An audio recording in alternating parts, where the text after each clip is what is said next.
we're talking backstage, I was saying, like, what is top of mind? What's really gotten you going?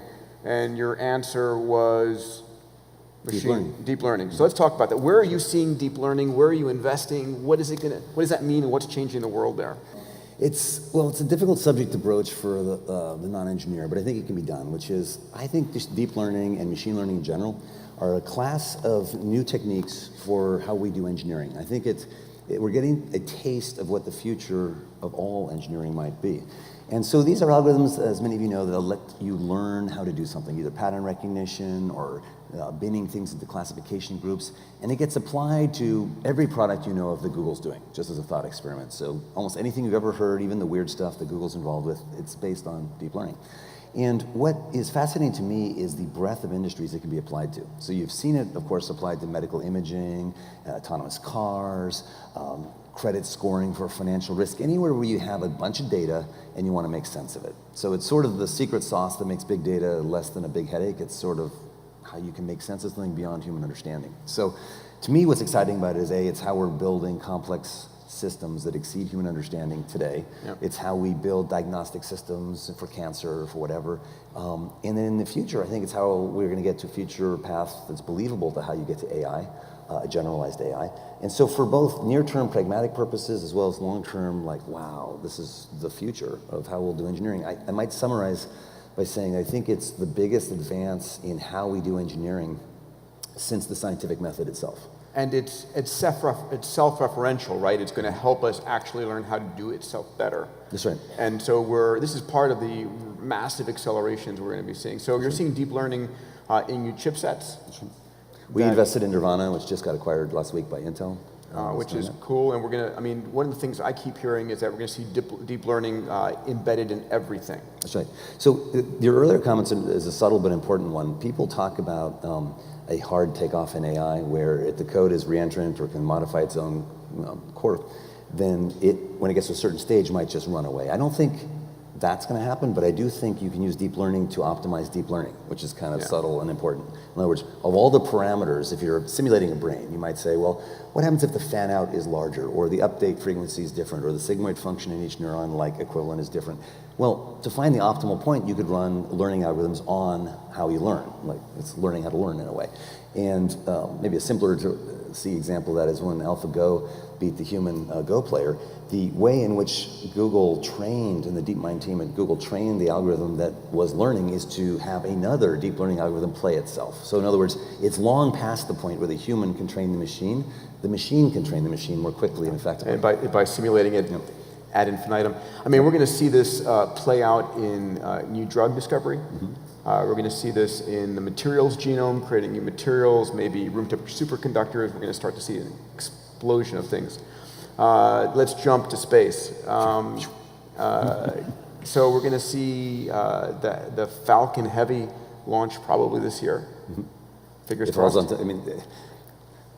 It's a big new bird, so it might get delayed. Pretty amazing that SpaceX has nailed its return to Earth program. Oh, everything, right. It's amazing. It's a powered simulation, really. And so can I ask this question? So one of the things that's interesting, right, in the old rocketry business, you would hope you build enough margin into everything that things didn't actually fall apart.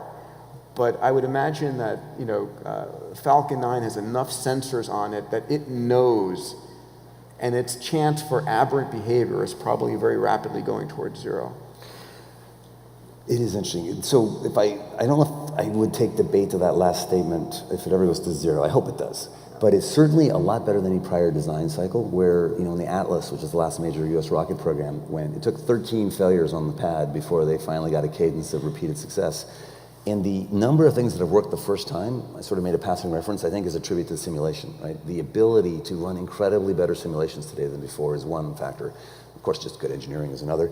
And a third is that they have used a modular reuse throughout the design architecture. So when you have 9 engines on a Falcon 9, they can have 2 of those fail, and the mission can be a success. Not just the rocket's not lost, it's like everything works. So that sort of modular reuse that a software architect might think to use in any product design is throughout the SpaceX product family, makes it much more robust. And so SpaceX is firing methane engines right now. Mm-hmm. For Mars. What might those be used for? Well, exactly. Actually, it was the shower epiphany Elon had. Literally in the shower. So I wonder if one day this will go down like Euclid or Archimedes or something, like, I found it or something. He was thinking about the ISP of a methane engine, and what he realized was you don't have, at least as far as we know, oil and gas on Mars. I don't know if we have the whole... RP1 is kind of hard to drill a Exactly. hole. We're not sure we have the whole dinosaur era of algae farms that became our oil fields. So if we assume we don't have those long-chain hydrocarbons, you want to use methane. And so with an eye to the future of refueling rockets to get back to Earth from Mars, he had the epiphany that if we switch to methane now and put all that energy into it now, it's actually a two for benefit because, oh, by the way, the cheapest, hydrocarbon on Earth right now is fracked natural gas in the United States. It's like the cheapest thing you could switch to. So moving off kerosene into natural gas, which burns cleaner anyway, will be better both for Earth and Mars. So I had a chance to have this exact conversation with Elon. I was at a Goldman Sachs event a year ago and asked him to repeat what I had heard him say, which was, when are you going to fly? When's the first Red Dragon human mission to the Martian surface? Do you want to say what his target date is? 2024 launch, 2026 land. 2024 launch, 2026 landing. And last I checked, it's 2016. So that's 8 years away. Oh yeah, yeah. I was like, well, this is already. No, that's pretty incredible. It's pretty astounding. They want to have next year a Red Dragon land on Mars with nobody in it, just a one-way trip, which is infinitely easier than getting back. Just to show that the entry parameters and all that are on deck, and then at some point later this year he'll be unveiling the it's not the BFR. What's the real name? The Mars Colonial Transporter. Yes, that's right. I like BFR much better. I'll let you guys figure out what BFR stands for. It's big. The first word is big. Yeah. And the last word is rocket. Exactly. Yeah. Should put the Saturn V, sort of in the same class as that. And the other thing going on in your universe, Elon's universe, is obviously Gigafactory and a complete end-to-end energy system, which is pretty extraordinary. Let's talk about that. How bullish are you of a solar economy? And give me a sense of, we just set a brand new record of 2.91 cents per kilowatt hour, I think out of Argentina for solar. Which beat what came out of the UAE, which was like 2.99 cents per kilowatt hour. Where are we where do you think solar is going? What's a little bit, give me a 20-year, what could be true in 20 years in energy in the United States ecosystem? Well, that's good. Yeah, the farther you look ahead, the easier it is to see the inevitability of certain technologies. A much tougher question is the next 5 years, and because you deal with regulatory loops. I skipped that part. Exactly. Thank you. So solar, certainly Elon believes solar is the ultimate solution, sort of the attractor to which we will all end up at.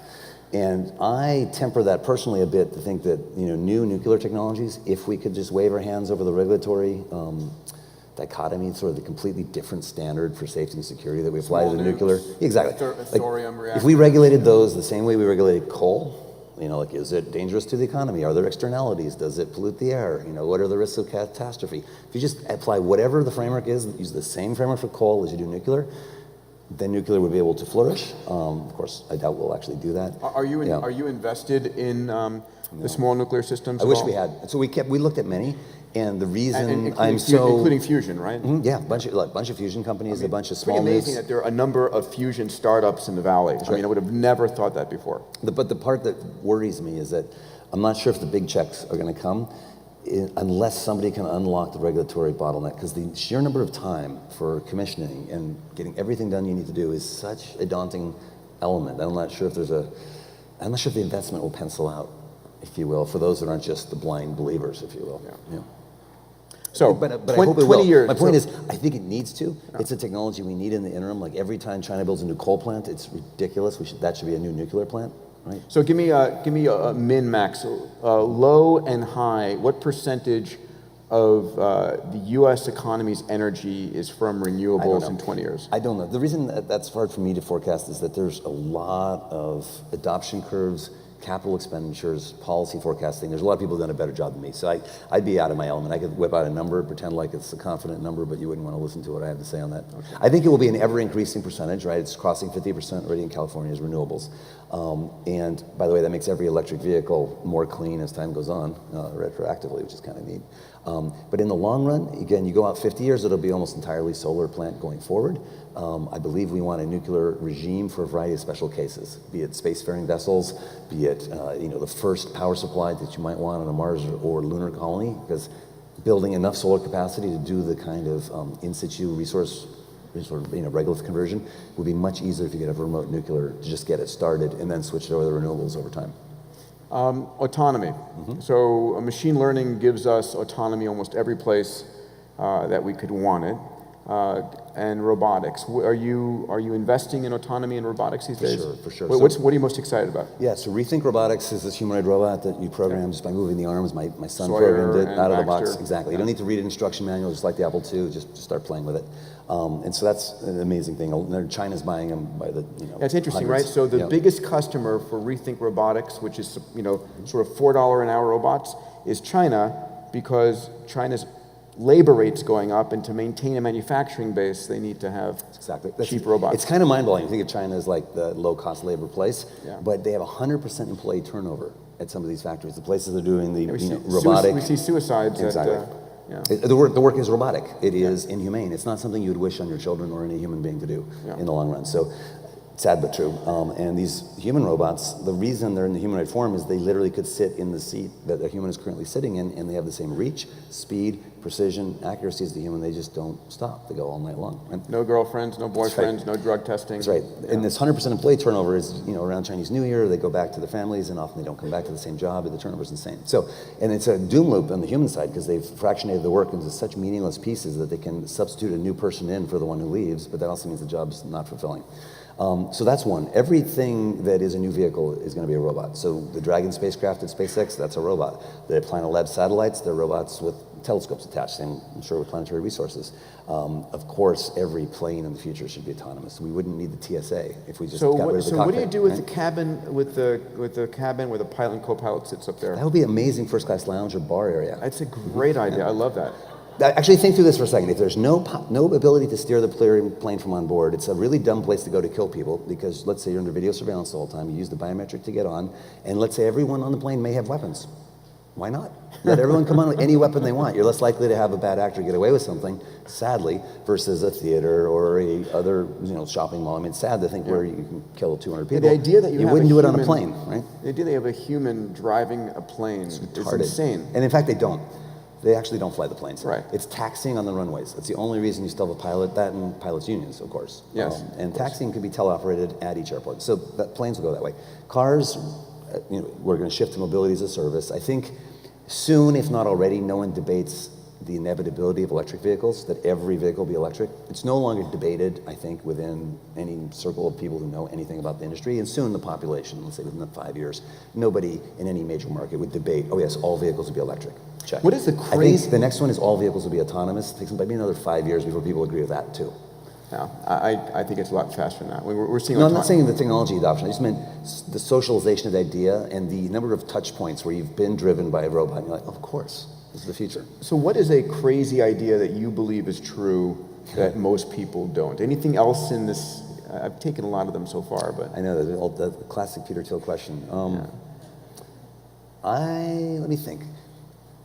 Okay, so I'm adopting, of course, two of Elon's. I believe strongly all vehicles electric, all vehicles will be autonomous.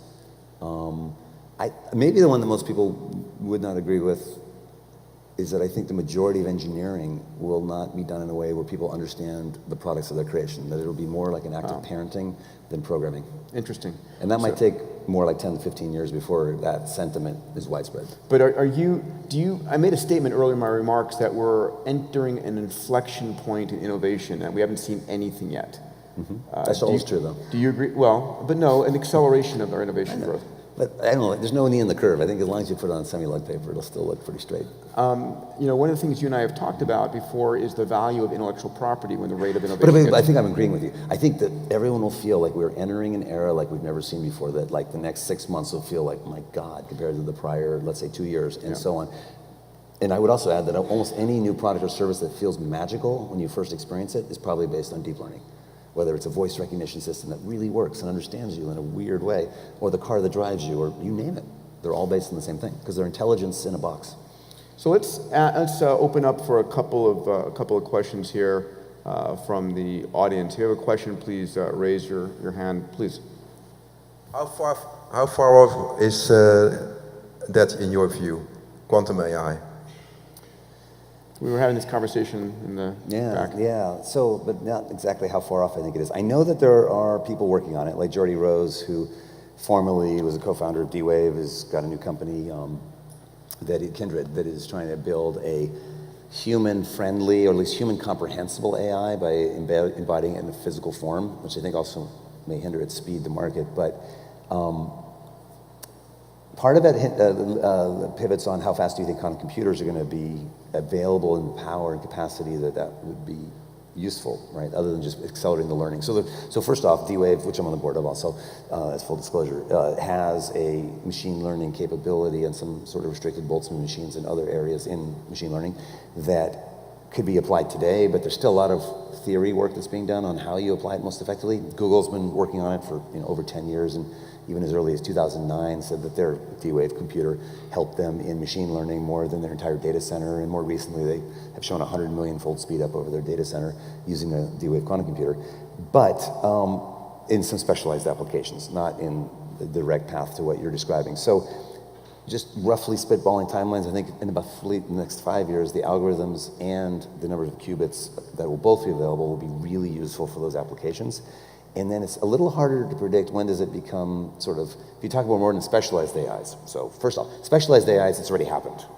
That's already done. So if you want to say, have there been improvements in vision recognition systems, in gesture recognition systems within Google, for example, and some of other D-Wave customers, that's already happened.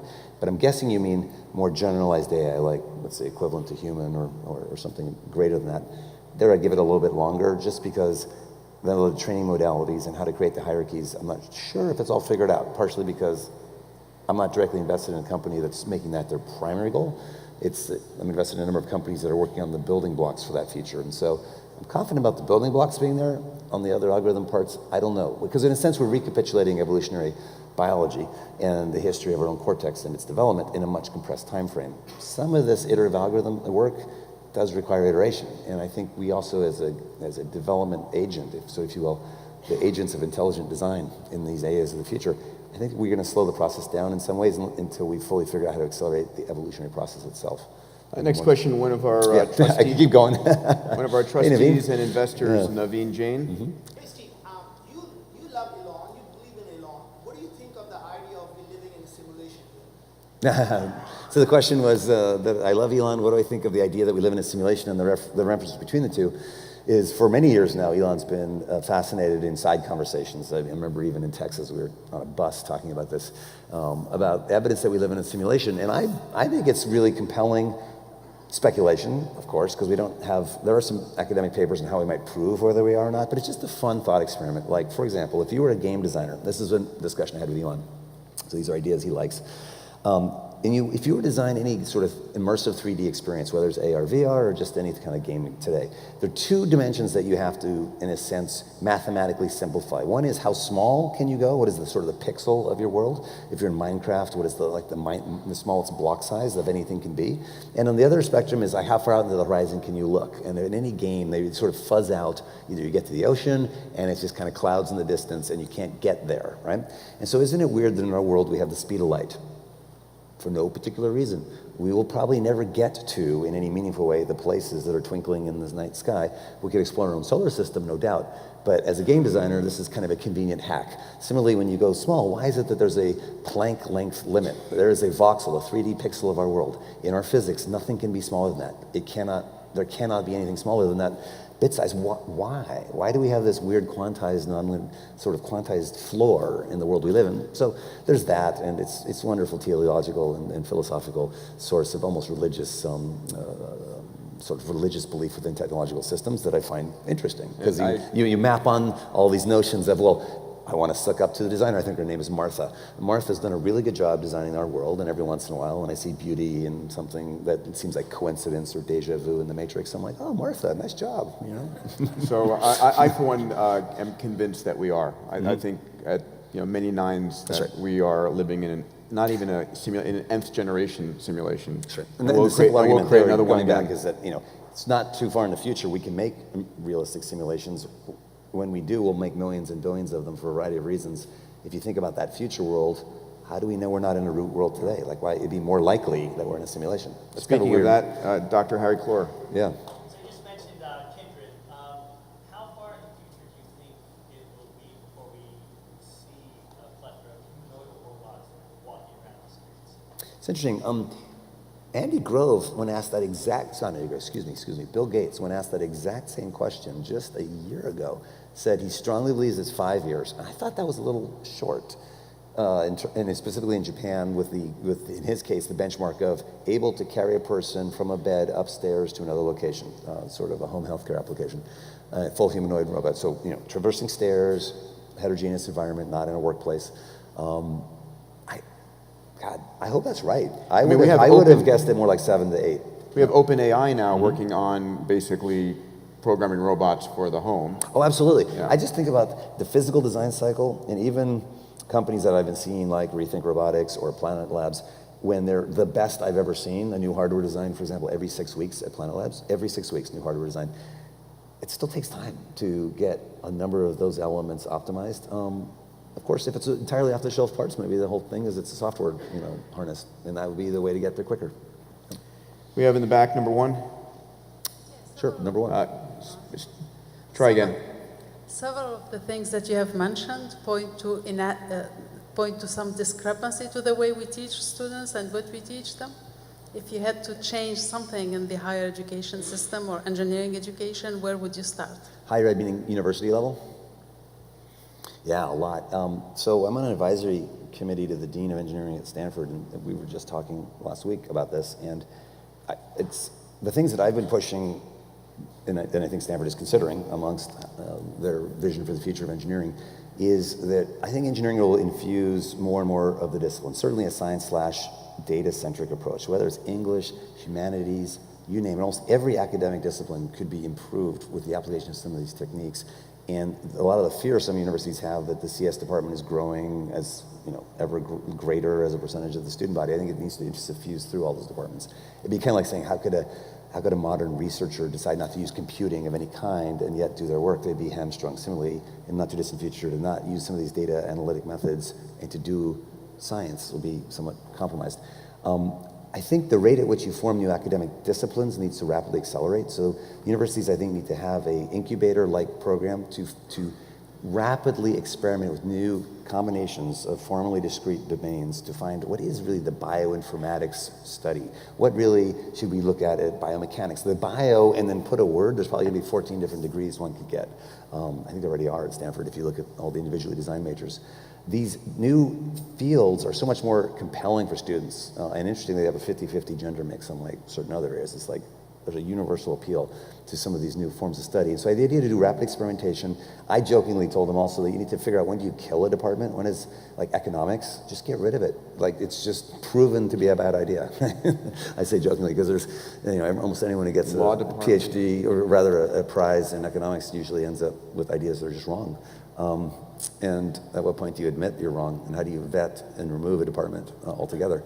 So, wouldn't that be great? No more economics. But back to engineering, I think, all the really meaningful innovations come at the interstices between academic disciplines, and usually it's the students that figure that out. So there's also a lot of efforts that underway at Stanford and hopefully a bunch of other places to much more fluidly let teams find each other and get either funding grants or billets, as they call it in the university setting, to put resources against things that are much more organic and sort of diffuse up from below, as opposed to, for the next 400 years we're going to teach the same exact subject and it's going to be called whatever. Right?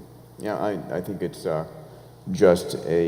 it's ridiculous how we lock in our structures and we don't iterate it at all. Yeah. So, Steve, listen, an honor and a pleasure. I thank you for your time. Sure. And great to have you. Ladies and gentlemen, please help me thank Steve Jurvetson.